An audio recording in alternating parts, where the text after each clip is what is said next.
Bonjour à tous. Alors, j'ai pas trop l'habitude de faire ce genre de vidéo de réaction, mais en fait, je fais ça un petit peu à chaud parce que je suis tombé par hasard l'autre jour sur une vidéo sur YouTube que m'a recommandé l'algorithme, qui m'a pas mal choqué. Et donc, j'ai vraiment ressenti le besoin de réagir à ça parce que j'étais quand même assez scandalisé par cette vidéo. Et j'étais d'autant plus scandalisé qu'en fait, c'était quelque chose qui était publié sur un canal, sur une chaîne qui est quand même euh, censée être sérieuse, puisqu'il s'agit de la chaîne du journal Marianne, qui est quand même un journal, certes, engagé, un petit peu de gauche, certes, mais bon, c'est quand même un journal, voilà, un journal digne de foi et sérieux. C'est pas une obscure officine complotiste.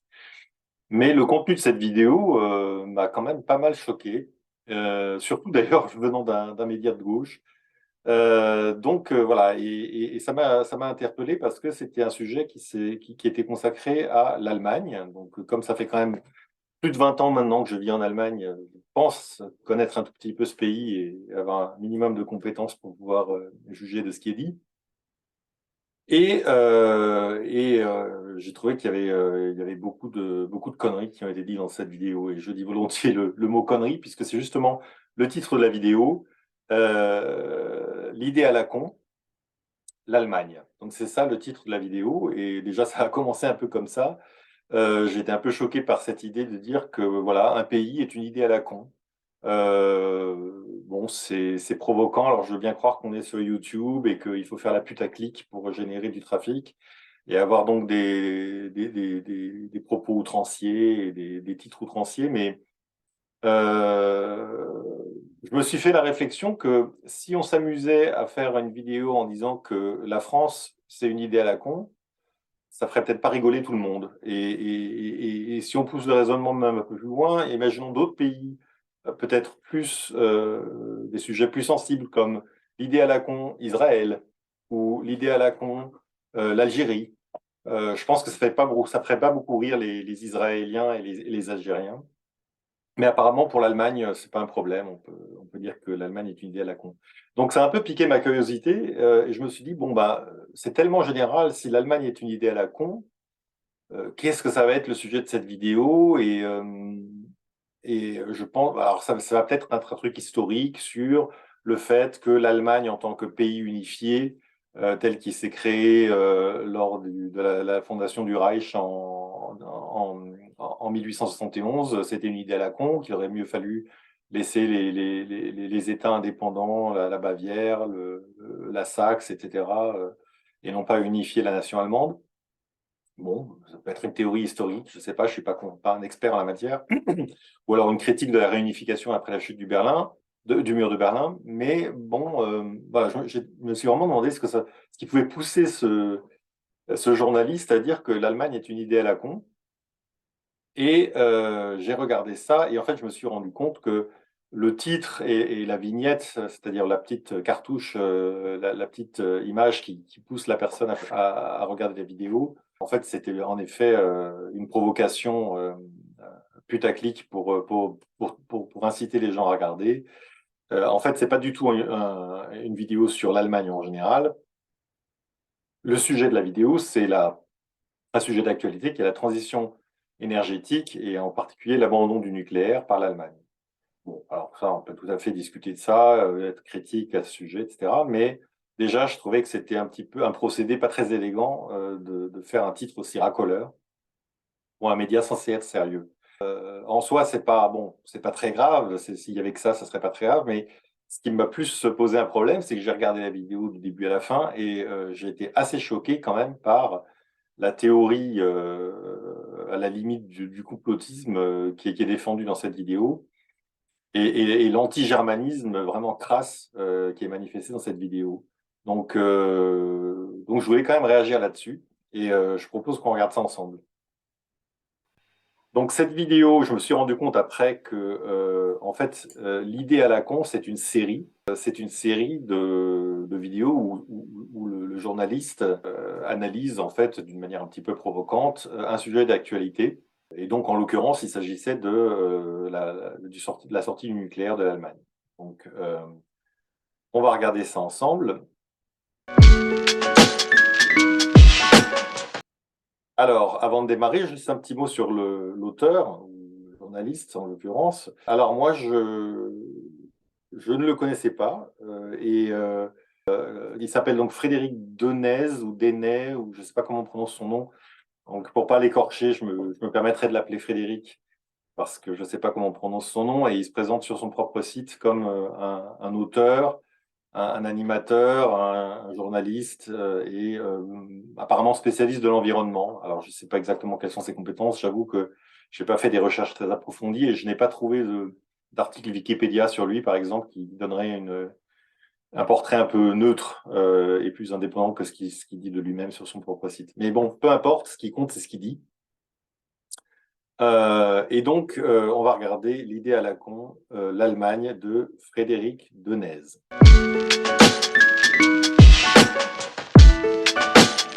Cette semaine, mesdames, messieurs, l'idée à la con, c'est, devinez quoi? L'Allemagne. L'Allemagne, vous la connaissez, son pragmatisme, son industrie, ses grosses saucisses, sa rigueur budgétaire, sa balance commerciale excédentaire et ses grosses voitures bien lourdes.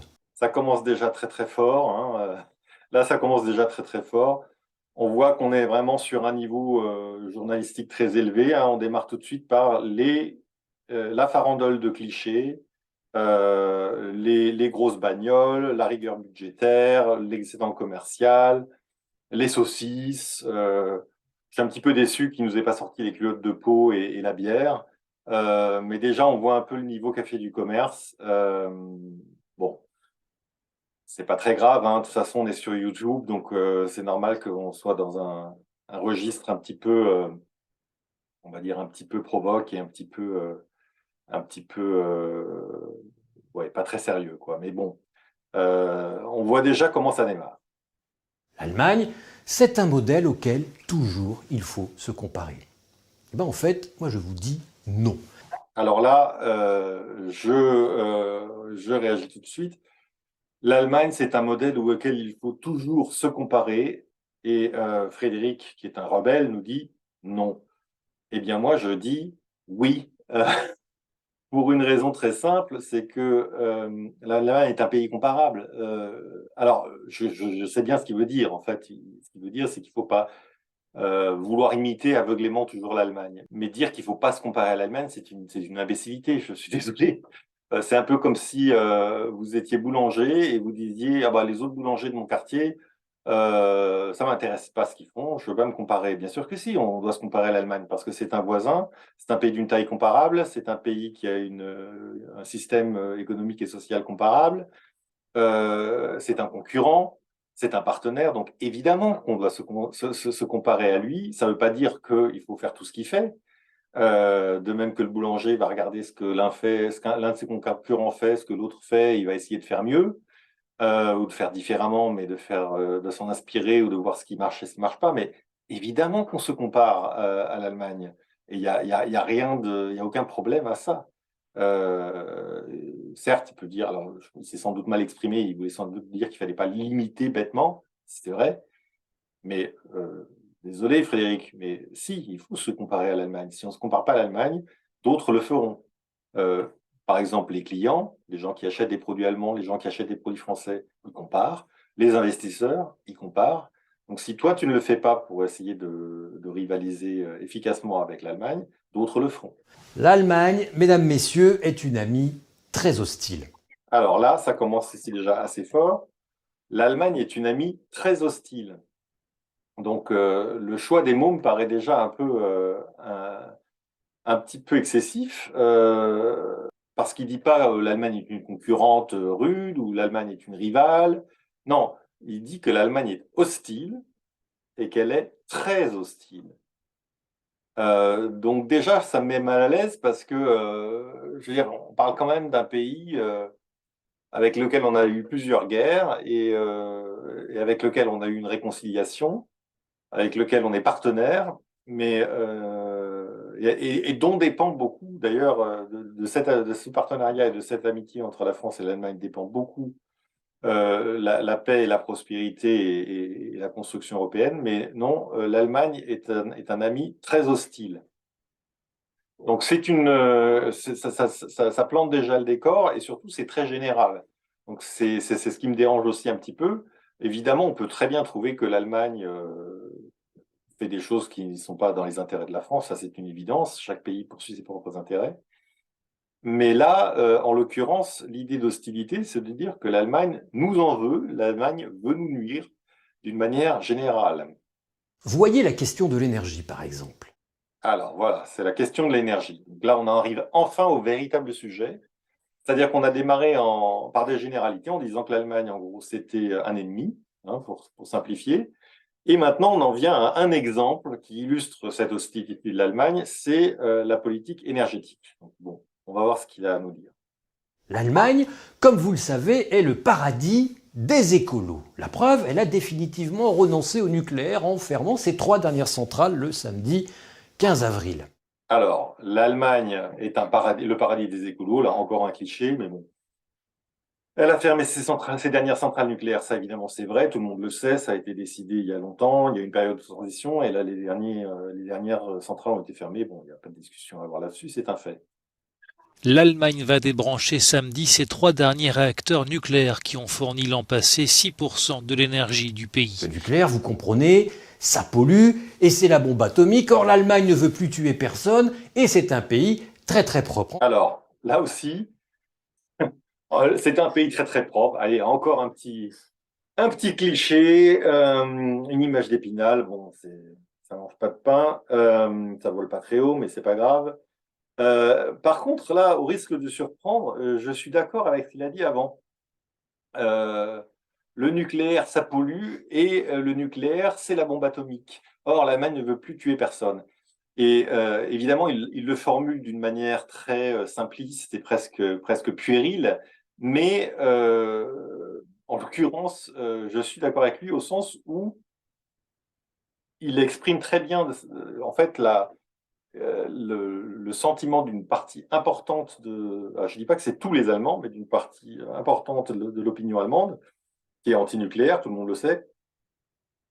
Et en effet, le terreau du mouvement antinucléaire en Allemagne, c'est pas seulement que les gens ont peur du risque environnemental et du risque pour la santé du nucléaire, c'est aussi le pacifisme et la peur de la bombe atomique.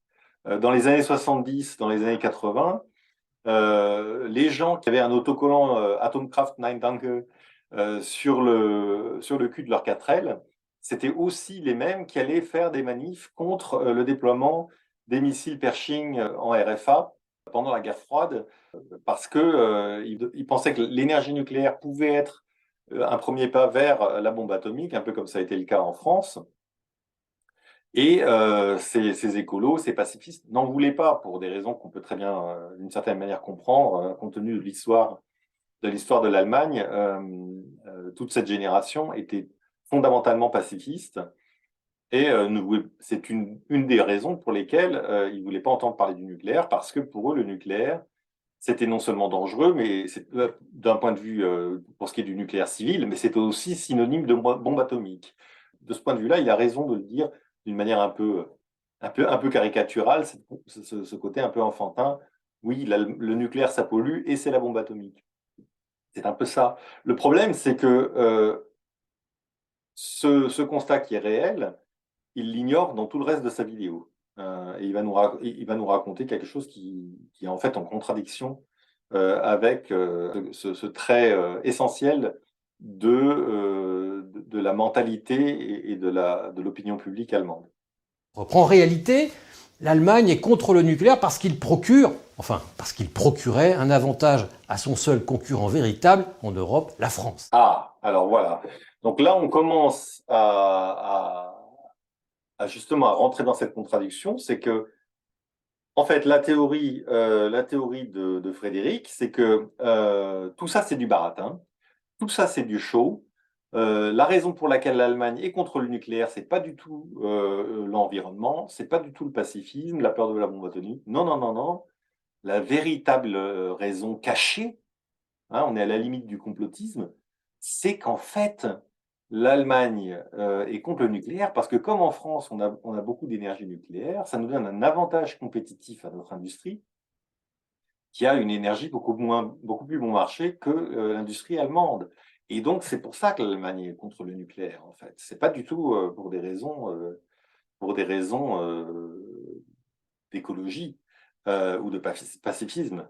Donc ça, je trouve ça complètement délirant parce que je pense que les générations d'écolos qui ont fait des sittings, des manifs pendant les années 70 et 80 sont très contents d'apprendre que, en fait, ce qu'ils faisaient, c'était pour rendre service aux méchants capitalistes et industriels allemands qui voulaient se débarrasser de la concurrence française. Enfin, c'est un petit peu n'importe quoi. Alors, ce que je trouve amusant, c'est aussi cette arrogance typiquement française de dire que la seule industrie susceptible d'être une concurrente sérieuse à l'Allemagne, c'est la France. Donc voilà, c'est sympa pour les Britanniques hein, qui étaient membres de l'Union européenne à l'époque. C'est très sympa pour l'Espagne, l'Italie, les Pays-Bas, enfin, tous ces autres pays de l'Union européenne n'existent pas. C'est que vous n'êtes que des gueux, il n'y a que nous qui sommes dignes de parler, de rivaliser avec l'Allemagne. Enfin, c'est ridicule. La France, qui a su avec le nucléaire se rendre en partie indépendante des États-Unis en développant sa propre force de frappe, premier crime de l'Est-Germanie. Ah, alors là, encore, ça n'a pas grand-chose à voir avec le sujet, mais il faut bien faire une petite couche anti-américaine, ça fait toujours plaisir, en disant que la France a eu la dissuasion nucléaire et que c'était un crime de l'Est-Germanie, d'après ce qu'il dit.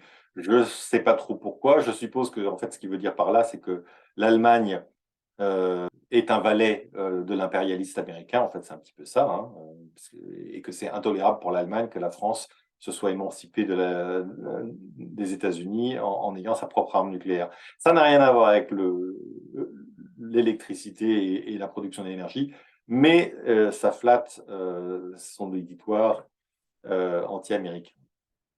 Et se rendre presque autonome en production d'électricité, un second crime.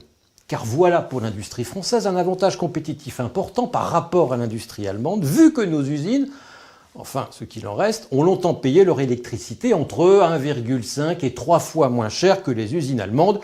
Une concurrence forcément déloyale et donc inacceptable vu de l'autre côté du Rhin. Alors voilà, donc là, la théorie c'est que les Allemands ne supportent pas cette concurrence déloyale qu'aurait l'industrie française à cause de l'énergie nucléaire.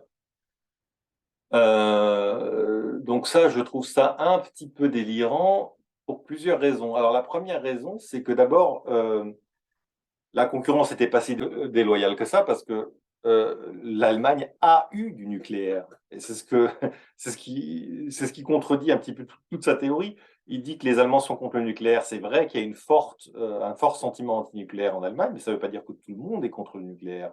Il y a des gens qui critiquent la sortie du nucléaire en Allemagne. Par exemple, actuellement, la CDU, donc les chrétiens démocrates, l'ancien parti d'Angela Merkel, qui pourtant est celle qui a décidé la sortie du nucléaire,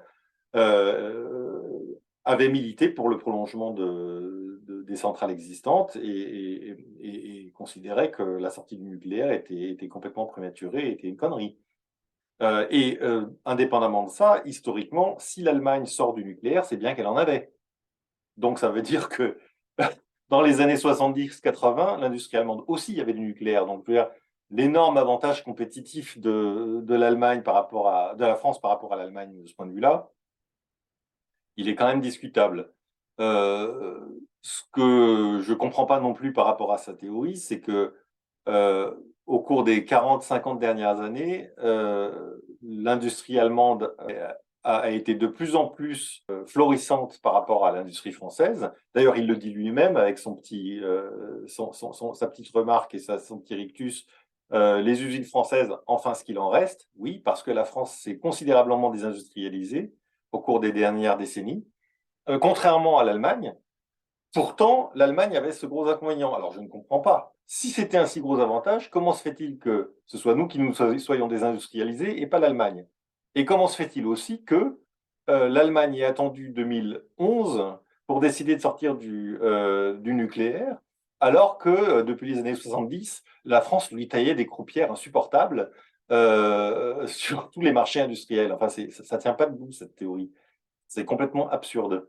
Euh, qui me montre, enfin, moi, j'ai pas vu, alors je dois vivre dans un univers parallèle, mais je n'ai pas vu au cours des dernières 30, 50 années l'industrie française gagner des parts de marché partout sur les marchés mondiaux et les marchés mondiaux s'arracher les voitures, les machines-outils, les technologies françaises, beaucoup plus que les technologies allemandes. Ce que je vois, c'est que la France s'est désindustrialisée, qu'elle a un déficit commercial abyssal et qui augmente d'année en année, et que ce n'est pas le cas de l'Allemagne. Pourtant, l'Allemagne avait cet horrible handicap de ne pas avoir de nucléaire, apparemment, alors qu'en fait, elle en avait. Mais enfin, bon. Enfin, c'est n'importe quoi. La vérité, Frédéric, je crois qu'elle est beaucoup plus simple, c'est que la France n'a pas eu besoin de l'Allemagne pour se désindustrialiser. Et elle est assez grande pour s'aborder son industrie avec toutes sortes de raisons. Alors, on ne sait pas le sujet de cette vidéo, mais enfin, certains diront que c'est à cause des impôts, la fiscalité, d'autres diront que c'est à cause de la bureaucratie, d'autres encore diront que c'est à cause du coût du travail, des 35 heures, de la retraite à 60 ans, enfin, toutes ces formidables inventions françaises que ni l'Allemagne, ni personne d'autre d'ailleurs n'a voulu imiter. Voilà, on n'a plus d'industrie, mais je ne suis pas certain. Enfin, si le nucléaire avait été un tel avantage, comment se fait-il qu'on ait eu une telle désindustrialisation en France? Ça ne résiste pas à l'examen des faits, cette théorie. Comment, mesdames, messieurs, l'Allemagne pouvait-elle accepter que la France ait encore un monopole d'État, EDF, alors qu'elle avait, elle, libéralisé à 100% avec 4 opérateurs? Il fallait donc faire rentrer urgemment les Français dans le rang. Alors, là, on passe à un autre sujet, évidemment aussi un petit peu idéologique, c'est le sujet de la libéralisation. L'Allemagne ne pouvait pas tolérer que la France ait un monopole d'État, en l'occurrence EDF évidemment, alors que eux avaient libéralisé. Bon, je ne suis pas certain que ça excite tellement les Allemands de savoir s'il y a un monopole d'État ou pas en France, mais enfin bon, peu importe. Ce que je trouve intéressant aussi, c'est le choix des mots. Il fallait faire rentrer la France dans le rang. L'Allemagne devait faire rentrer la France dans le rang.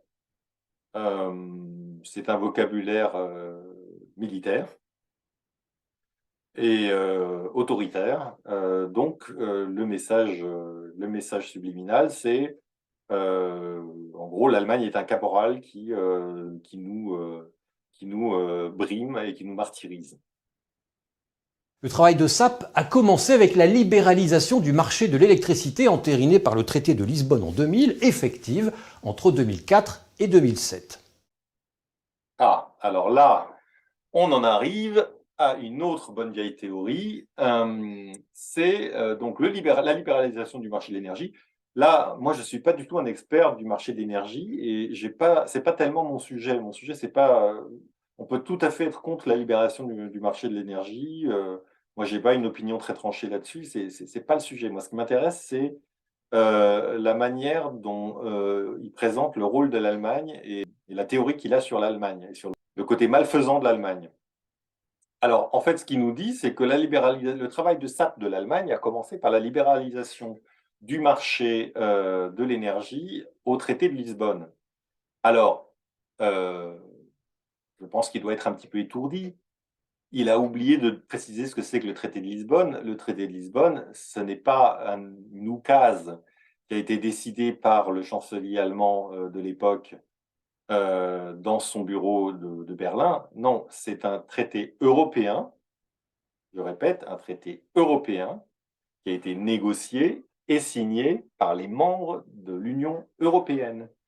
Donc, ça veut dire que c'est un traité qui a été décidé non pas par l'Allemagne, mais par tous les membres de l'Union européenne.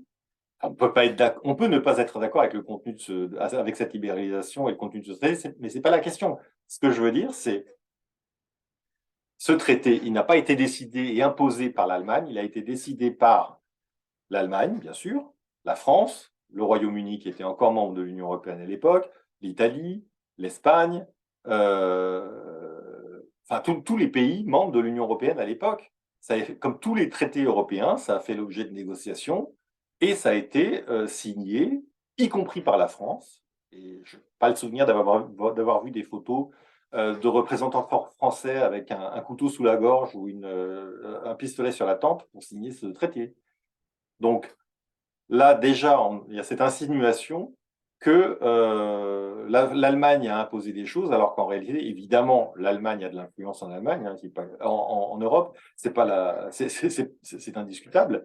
Et l'Allemagne a certainement aussi fait du lobbying et défendu ses intérêts, comme tous les autres pays. Mais on parle d'un traité européen. On ne parle pas de...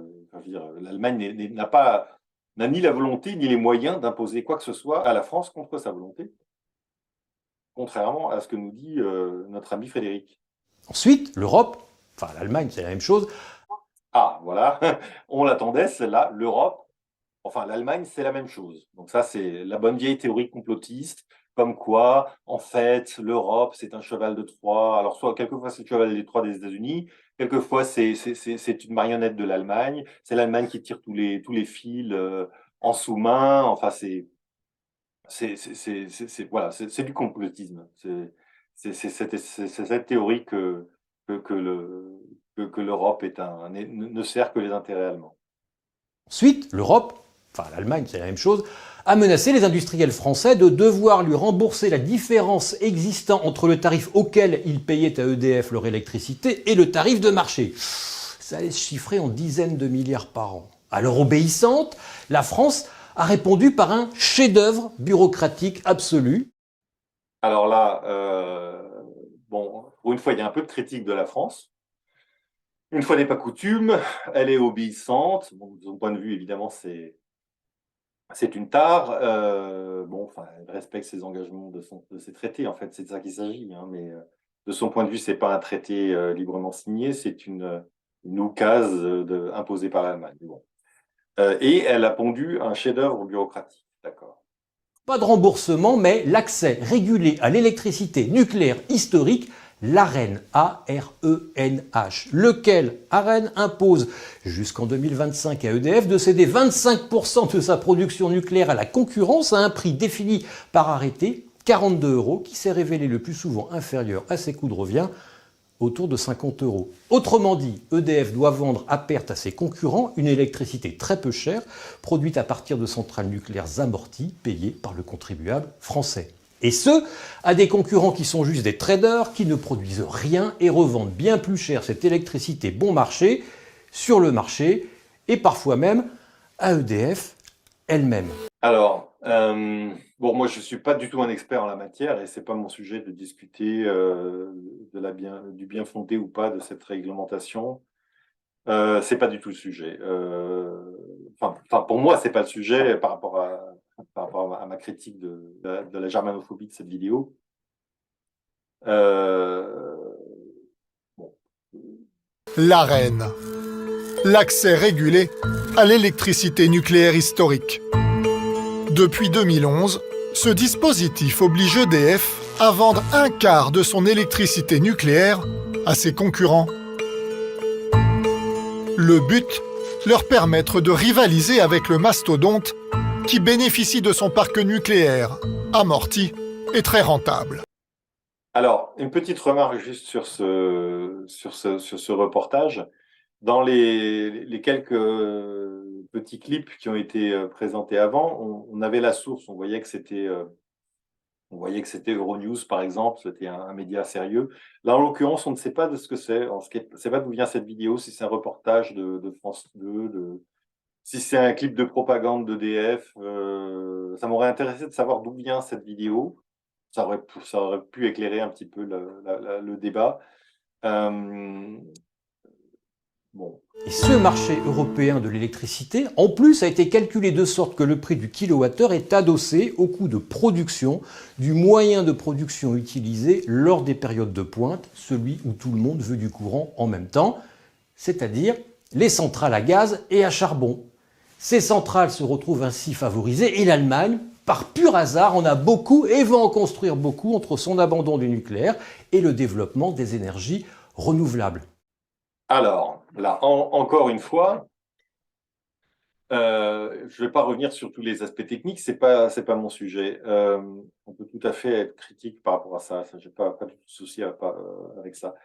Par contre, ce que je trouve intéressant, c'est quand il dit les prix sont adossés au prix du gaz et au prix du charbon, et comme par hasard, l'Allemagne en a beaucoup et va en construire.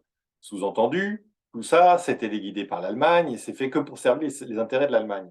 Alors, bien sûr, c'est vrai, il a raison. En l'occurrence, c'est vrai que ça sert les intérêts de l'Allemagne et ça défavorise la France qui a beaucoup de nucléaire. C'est tout à fait vrai.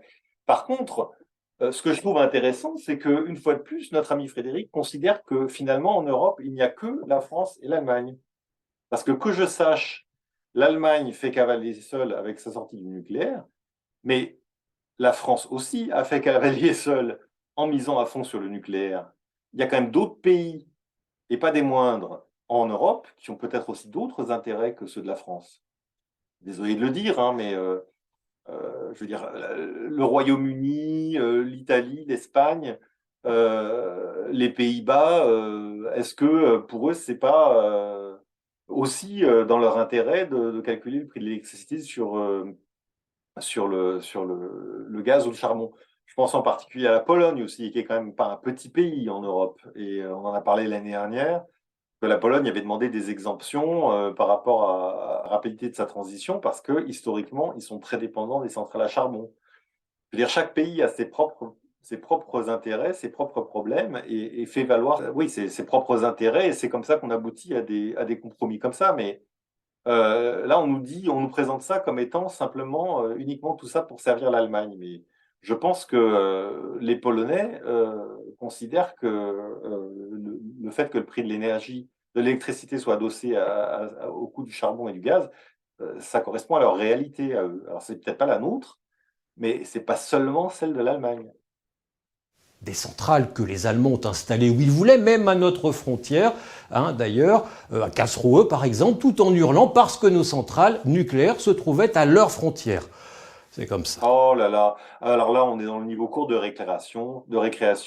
Oh bah les vilains Allemands, et ben en plus, ben, je te ferai dire, ils ont construit leur centrale à charbon juste à Karlsruhe devant la frontière allemande, la frontière française. Oh bah c'est pas gentil, hein. Et puis nous, on avait aussi construit Fessenheim au bord du Rhin à Strasbourg, mais c'est pas pareil. Et c'est qui a commencé, et c'est celui qui dit qui est. Enfin bon, bon. Alors l'Allemagne a réussi en obligeant ainsi EDF à subventionner de fait ses concurrents. EDF, aujourd'hui, court à la ruine. Alors là, une fois de plus, ça passe presque inaperçu. C'est ça qui est bien. Enfin, c'est un bon orateur. Et ça passe presque inaperçu. Mais qu'est-ce qu'il vient de dire? Il vient de dire l'Allemagne a forcé EDF à subventionner ses concurrents. C'est un mensonge. C'est une intox. C'est pas la réalité. Je suis désolé. On peut ne pas être d'accord avec le principe de libéralisation du marché de l'électricité. C'est pas la question, mais c'est une décision qui a été faite au niveau de l'Union européenne, par tous les membres de l'Union européenne. Ce n'est pas l'Allemagne qui a imposé à EDF de faire ça. C'est la France, c'est le gouvernement français, en application d'un traité qu'il a signé librement et souverainement lui-même, suite à des négociations européennes avec tous ses partenaires européens, y compris l'Allemagne, mais y compris aussi d'autres. Donc, je suis désolé, non, ce n'est pas l'Allemagne qui impose des choses comme ça à EDF ou au gouvernement français. Et nous, Français, un peu bénins, nous découvrons depuis la guerre en Ukraine qu'avec tout cela, le prix très bas de notre électricité nucléaire devient très haut car il est soumis aux évolutions du prix du gaz. Alors, ce n'était toutefois pas encore assez pour notre amie allemande. Ouh, qu'ils sont méchants, c'est un ogre. L'allemie allemande est un ogre qui est insatiable, c'est jamais assez. Car l'Allemagne fait en ce moment tout ce qu'elle peut pour que Bruxelles refuse de considérer le nucléaire comme une énergie verte et refuse également que l'hydrogène produit par le nucléaire soit lui aussi considéré comme vert. À la clé, il y a les aides de l'Europe à la construction de moyens de production d'énergie sans lesquels il n'y a pas de prêt bancaire nécessaire à la construction des éventuels EPR. Alors ça, je comprends pas très bien pourquoi il revient là-dessus, parce que c'est vrai que l'Allemagne était pas chaude pour qu'on considère. En fait, je pense qu'il fait référence à la discussion sur ce qu'on appelle la taxonomie des différentes énergies. En fait, qui était l'idée, c'était de définir quelles énergies sont considérées comme vertes et peuvent bénéficier des subventions de ce qu'on appelle le Green Deal, c'est-à-dire le plan d'investissement et de relance pour le changement climatique de l'Union européenne. Et il y a eu des tas de discussions parce qu'en effet, il y avait des intérêts très divergents entre la France et l'Allemagne et d'autres pays d'ailleurs, euh, sur le fait de dire est-ce que le nucléaire est vert ou pas. Mais ce que je ne comprends pas, c'est pourquoi il est en train de nous dire que l'Allemagne est en train de tout faire pour que le nucléaire ne soit pas considéré comme vert, parce que c'est un sujet qui, sauf erreur de ma part, a déjà été tranché l'année dernière. Ça a d'ailleurs fait un peu scandale en Allemagne, parce que beaucoup de gens considéraient que c'était choquant de subventionner le nucléaire.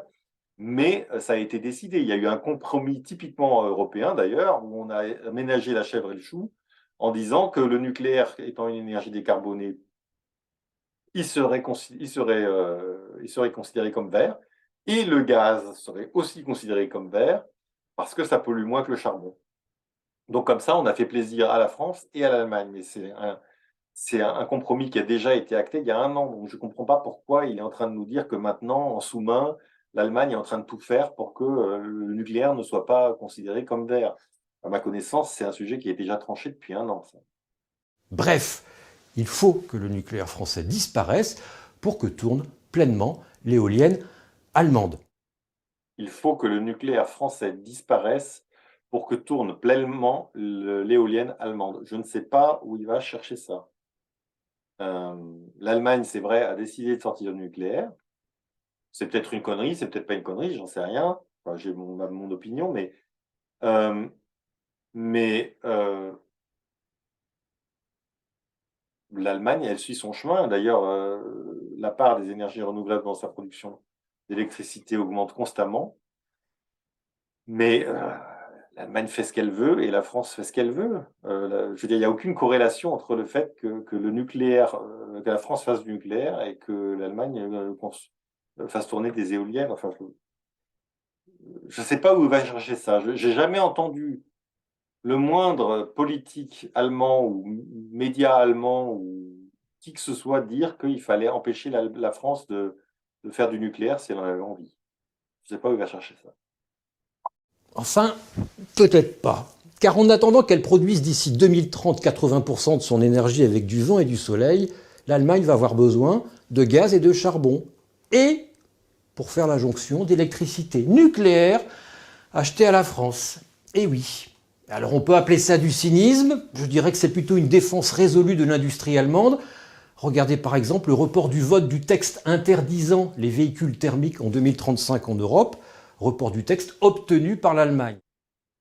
Alors, c'est vrai, alors là où il a raison, c'est que évidemment l'Allemagne défend ses intérêts et les intérêts de son industrie. Et peut-être qu'elle le fait mieux que la France, ça, c'est tout à fait possible. De là à dire qu'elle impose ses vues à la France et qu'elle est hostile, c'est quand même pas tout à fait la même chose. Je remarque aussi que là, il vient une fois de plus de complètement changer de sujet. Son sujet, c'était la production d'électricité et la sortie du nucléaire.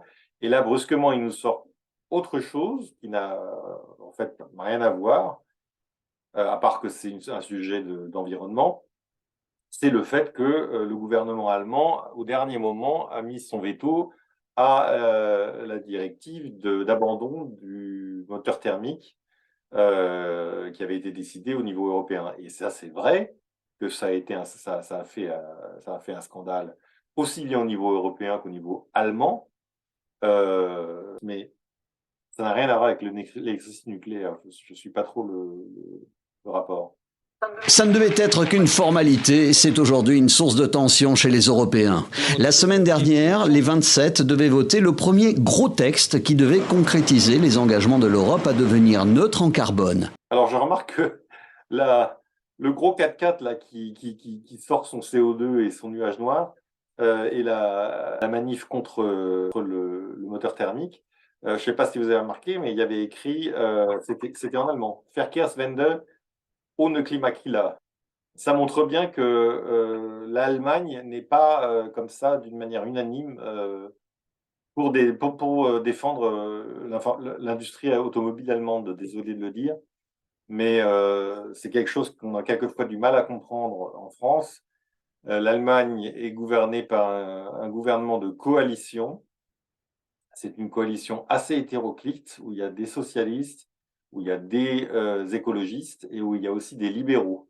Et en l'occurrence, ce coup d'éclat concernant l'interdiction du moteur thermique, c'est un coup politique, c'est de la politique intérieure des libéraux, du FDP, qui voulait faire plaisir à l'industrie, en effet, au lobby automobile allemand, et qui a créé une crise gouvernementale dans la coalition, parce qu'évidemment, les socialistes d'Olaf Scholz et les écolos étaient furieux. Bon, ça n'empêche pas que ça a foutu le bordel en Europe, hein, il n'y a pas de question. Mais je ne vois pas le rapport avec le nucléaire, avec l'énergie nucléaire française, etc. Enfin, ce qui veut juste montrer, c'est que l'Allemagne défend bec et ongle ses intérêts, les intérêts de son industrie. Ce qui est vrai, en effet, mais je veux dire, tous les pays font ça normalement. La France le fait aussi d'ailleurs. Tout le monde était d'accord. Il s'agissait d'entériner la fin de la production du moteur thermique en Europe en 2035. Mais à la surprise générale, le consensus est tombé à l'eau. Pourquoi ? Parce que ces constructeurs veulent continuer à faire tourner leurs grosses voitures avec du carburant de synthèse qui sont un mariage hypothétique d'hydrogène vert produit par des éoliennes et du solaire, surtout pas par du nucléaire français, et du captage de CO2. C'est un projet de carburant qui n'existe toujours pas, même pas en laboratoire. Bref, l'Allemagne règne, l'Allemagne décide, l'Allemagne s'impose à nos politiques s'encourager, serviles. L'Allemagne, vous l'avez compris, c'est vraiment une idée à la con.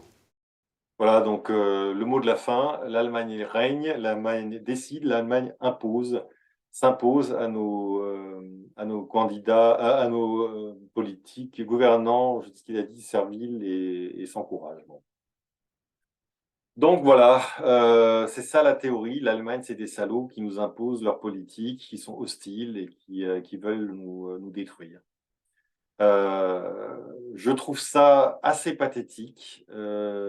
C'est complètement affligeant. Je veux dire, une fois de plus, mon propos n'est pas du tout le fond du problème. Est-ce que c'est bien de sortir du nucléaire ou pas? Est-ce que c'est dans les intérêts français ou pas? Je veux dire, le fait qu'il y ait une contradiction d'intérêts en matière énergétique entre l'Allemagne et la France en ce moment, c'est absolument indiscutable. C'est une évidence. C'est pas du tout le problème. Moi, ce qui me choque, c'est la manière dont, avec des petits sous-entendus, avec un vocabulaire et des théories à la limite du complotisme, on nous explique que l'Allemagne, c'est elle qui tire toutes les ficelles en Europe. L'Allemagne, c'est elle qui force EDF à faire ci et à faire ça. L'Allemagne, c'est elle qui impose des traités européens. Je veux dire, c'est un mélange de nationalisme, d'anti-européanisme, de complotisme, de germanophobie. Enfin, moi, désolé de le dire comme ça, mais j'ai l'impression d'entendre Marine Le Pen ou Dupont-Aignan ou comment il s'appelle Philippot, enfin tous ces nationalistes d'extrême droite. Je trouve ça complètement affligeant de voir ça sur un média qui est censé être de gauche, qui est censé être progressiste et qui sombre dans une espèce de populisme, de simplisme, de complotisme anti-allemand. Et finalement, dans les mêmes schémas de tous les populistes, de tous les extrémistes, c'est on cherche un bouc émissaire à nos problèmes. Bon, alors en l'occurrence, c'est l'Allemagne. Hein, on est désindustrialisé, mais c'est pas à cause de nous. C'est pas nous qui avons fait des conneries. C'est pas notre système éducatif qui est nul. C'est pas notre fiscalité qui est nulle. C'est pas nos 35 heures qui renchérissent le coût du travail et qui sapent la compétitivité. C'est rien de tout ça. Non, le problème pour lequel on n'est pas bon, c'est parce que l'Allemagne nous brime, nous martyrise et nous affaiblit volontairement. Je trouve ça complètement scandaleux et pathétique de voir ça sur un média qui est quand même censé être sérieux. On n'est pas sur une petite officine complotiste ici, c'est le site de Marianne. Et c'est assez caractéristique, je trouve, d'une dérive actuellement d'une partie de la gauche qui ne peut plus, qui n'est plus dans le réel, qui est plus dans le gouvernement, dans le pragmatisme, mais qui est uniquement dans l'invective, dans l'outrance, dans oui, le fait de chercher des boucs émissaires, de dresser les gens les uns contre les autres, exactement comme le fait l'extrême droite. Ça doit être ça, ce qu'on appelle la convergence des luttes. Et d'ailleurs, en l'occurrence, quand j'ai vu cette vidéo sur YouTube, j'étais donc assez choqué et je me suis amusé à regarder les commentaires. Et c'était assez intéressant de voir que les commentaires, justement, il y en avait beaucoup de commentaires très dithyrambiques de la fachosphère, de la complosphère, des fans d'Asselineau, des fans de Dupont-Aignan, et ils sont ravis.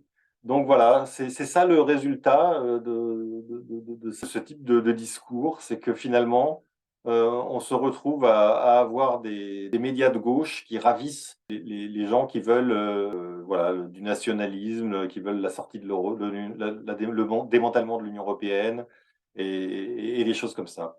Donc voilà, par exemple, je regarde un certain nombre de commentaires. Voilà, nos gouvernements incompétents affichent ouvertement un mépris et une détestation de la France et des Français. Donc lui, à mon avis, doit voter RN.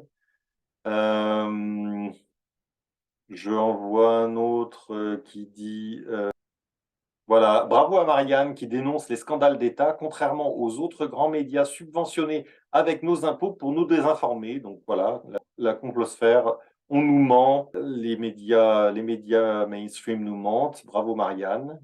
Qu'est-ce qu'on a d'autre? On a voilà, celui-là qui nous dit Frexit est reprise en main ferme de notre souveraineté par le seul politique honnêtement anti-système et patriote, Monsieur Asselineau. Voilà, donc c'est ça le niveau, c'est ça le public qui célèbre ce genre de vidéo. Voilà, merci jusqu'à présent, je n'avais entendu ces vérités que du côté Asselineau, Dupont-Aignan, Philippot. Merci de vous y mettre. Voilà. Il y a celui-là aussi qui nous dit « Ce que l'Allemagne n'a pas obtenu par les armes en 40, elle l'obtient depuis des années par la soumission pacifique des pays membres de cette dite Europe de paix. » Voilà. C'est ça le discours, c'est ça que... Voilà, il est vital de sortir de cette Union européenne, voilà. Bref, enfin c'est... Et comment qu'il faut sortir de cette UE bon, enfin, c'est tout du même acabit. Enfin, pas tout, mais il y en a beaucoup. Et je trouve ça pathétique. Voilà. Voilà. Il faut empêcher l'Allemagne. Voilà, exactement le genre de. Il y en a un qui conclut il faut empêcher l'Allemagne de se réarmer, car à chaque fois, ça a mal tourné pour nous. C'est exactement ce genre de. Voilà, c'est petit à petit, les petits discours comme ça, haineux, vis-à-vis de d'autres pays, ça aboutit à ce genre de réaction, d'hostilité, et comme disait Mitterrand, hein, ça c'était une autre gauche, le nationalisme, c'est la guerre. Voilà, donc bravo Marianne d'avoir fait la jonction entre la gauche et la fachosphère et la complosphère et les populistes d'extrême droite. Félicitations, je ne sais pas si c'était le but recherché, mais en tout cas, vous prouvez une fois de plus qu'une certaine gauche en ce moment est en train d'être l'idiot utile de l'extrême droite. Et vous n'aurez plus que vos yeux pour pleurer quand Marine sera élue.